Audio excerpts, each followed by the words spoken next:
you're going to run into them. The people who are entering a negotiation with you and they are in it to win it and they don't care what it takes. That doesn't necessarily make them bad faith negotiators, but there are ways that you can tell that things might not go as well as you would like. Here are a couple of the things that you might see.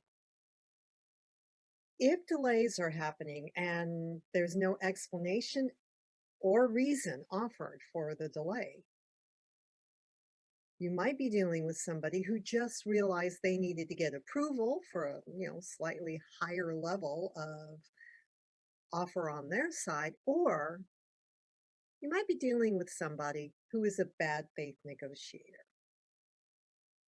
Delays for no reason? Come on. In this day and age? Then, of course, there's the negotiator who cannot stick to the point. It seems like every discussion includes about half a dozen tangents, which they happily follow, but you're kind of not seeing the point to that. If they cannot try to stay with the main point of the discussion, that's a pretty good indicator that their interest isn't invested in the main point of the conversation. So it can be a little dicey. Also, it's a bad faith negotiation tactic when somebody is at the table, but they've got to check with someone else. They have to get permission from someone else in order to come to an agreement, because that can also sometimes be a delay for no valid reason. Every once in a while, you'll notice that there's a pattern to the way certain people negotiate. As an example, I'm in the middle of negotiating something with someone who has a very predictable habit of coming in asking for the whole wide world, the earth, the stars, the moon, and then settling for something about the same height as a one-story house. As a result, it's not that they're a bad faith negotiator or a bad actor, but it does indicate to me that they don't have many negotiating tactics that they're comfortable with. This single approach has been used multiple times now, and I predict will probably be used a couple times more. Why? I don't know. But in part, it is because the individual who's conducting the negotiation does not have the authority to make the deal. They're representing somebody else. And there are lots of circumstances where we're not in the position to do our own negotiating. We have to rely on somebody else to do it. That's fine. That's not necessarily bad faith. What it can be is a little bit of a guessing game. Is this something that the representative had advised, or is it something that ultimately the people with the final authority are demanding? You need to be able to figure that out. So, while there are times when you just can't get away from it, somebody who can't make the final agreement is going to be sitting opposite you in a negotiation. At least get a sense of what their role is. Are they a representative? Are they an advisor and a representative? Are they a representative and they're not actually sure of what they're doing quite yet? I know, it happens. Everybody has their first deal. Everybody has their first negotiation in a slightly new role. If you're always used to negotiating for your own interests, for yourself, now all of a sudden you're representing somebody else, it could get a little dicey. If you've always represented somebody else and now you're having to negotiate on your own behalf, again, that could get a little dicey. So the first tactic we talked about were delays for no reason. If in fact you're working with somebody who doesn't seem to be able to set and stick to a schedule, calls at the last minute and says, "You know what? We've just got to hold this offer. I'm really sorry. Can't be helped." But there's no real reason in there. Start to examine what you have done your homework on. What is their interest? What does it benefit them to come to an agreement? Why might they be putting it off?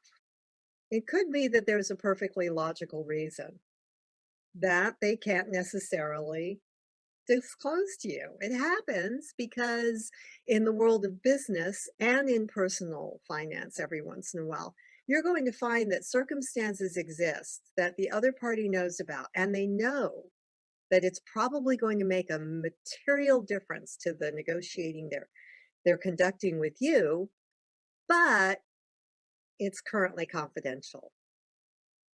So they're not really in a position to explain to you why they're delaying. Check the news outlets. Is something going on in that industry? Check and see if you've got a handle into the company scuttlebutt from a different person. But try to find out. If in fact they're delaying for no reason because they simply want to throw you off, that is a bad faith tactic.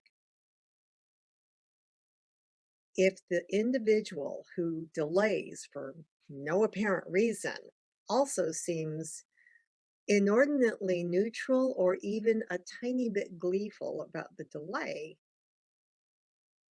then you know you're dealing with somebody who has a much higher percentage of being a bad faith actor in the negotiations.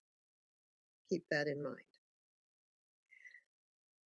There are people, and I'm one of them, who sometimes, not all the time, but sometimes have a problem staying on the main point of the topic. Sometimes it's a personality trait, but sometimes it's not. So keep an eye on the individual you're negotiating with, and if their level of tension in their body or in their voice changes when they start going off on a tangent, and they actually resist your efforts to bring it back to the main point, that's someone who's not interested in being here for this negotiation. Not right now, or not at all, or they're still waiting on word from somebody. But either way, any kind of tangent pattern can be a major clue. That individual might lack formal authority, or they just don't want to be there.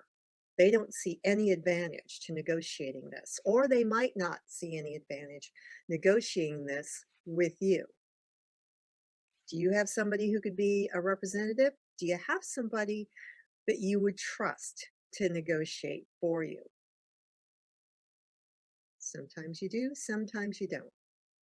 In project management, what I find that is particularly helpful is that if I'm having a problem negotiating with somebody and I have reason to suspect it may be because they don't want to negotiate with me, but the negotiation still needs to happen, I'll call in the big guns and I'll ask my sponsor or a senior leader who is one of my key stakeholders to please negotiate it on my behalf, or at least check out the situation and see if there is something else that I should know before trying to continue on the discussion.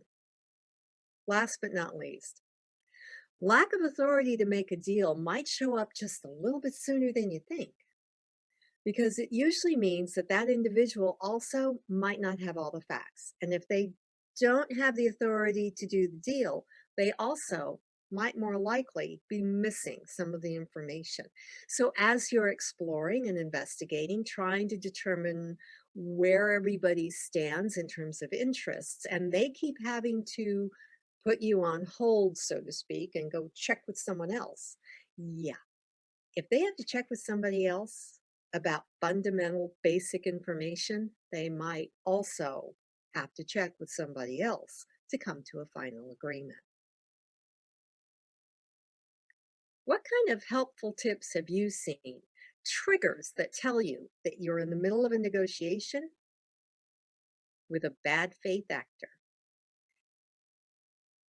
Because the axis for determining the value of a negotiation and a great deal of your approach to negotiation is this: how valuable is the relationship against how valuable is the outcome? If the relationship is important, you will never be in it just to win it.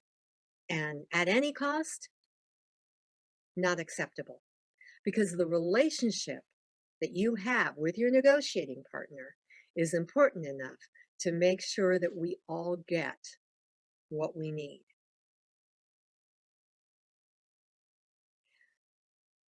If you have any other suggestions or hints about bad faith negotiation that you've seen in action, please let us know. My contact information is at the very end of the video.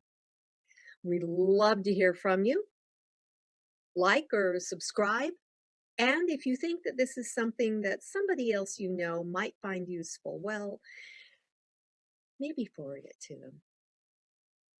This video has been brought to you by the Leadership Driven Project Management Academy, and we loved having you join us, and we would love to have any of your friends and colleagues.